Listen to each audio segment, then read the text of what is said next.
مشکل اقتصادی صورتحال کے اندر جہاں 13% مہنگائی کی شرح تھی، انٹرنیشنل مارکیٹ میں پٹرول آج $100 سے اوپر ہے، بجلی کا سرکولر ڈیٹ اور باقی جو ہمارے اسٹیٹ اون انٹرپرائزز ہیں ان کا 2,500 ارب پہ پہنچا ہوا ہے۔ ایسے میں پرائم منسٹر نے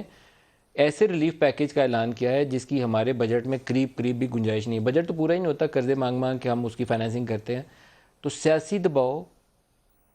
لانگ مارچ، عدم اعتماد، یا وہ ایک انگریزی میں ٹرم یوز ہوتی ہے دا پارٹی از اوور، کون سی بات درست ہے عثمان ڈار صاحب؟ مل صاحب، پہلے تو میں سمجھتا ہوں کہ مشکل ترین معاشی حالات میں وزیر اعظم کا پاکستانیوں کو یہ ریلیف دینا کوئی شائن بات ہے۔ ٹھیک ہے، یہ ایک الگ ڈبیٹ ہے، آپ اکانومی کو سمجھتے ہیں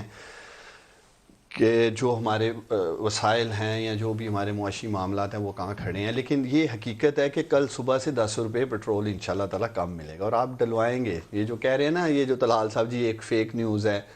تو مینوں امید ہے کہ فیصل آباد دے لوگ جب کل 10 روپے سستا پیٹرول ڈالیں گے اور اس کے بعد 5 روپے سستی بجلی ملے گی تو تھوڑی سی ان کو ضرور شرم آئے گی کہ میں ایسے ہی ٹی وی ٹاک شوز میں بیٹھ کے فیک نیوز کرتا ہوں۔ وہ الگ بات ہے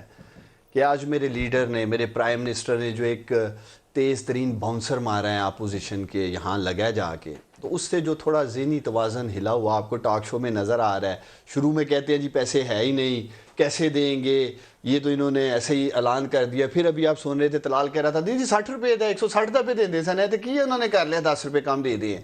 تو کم از کم مجھے یہ خوشی ہے آج آپ کے پروگرام میں بری طرح ایک بار پھر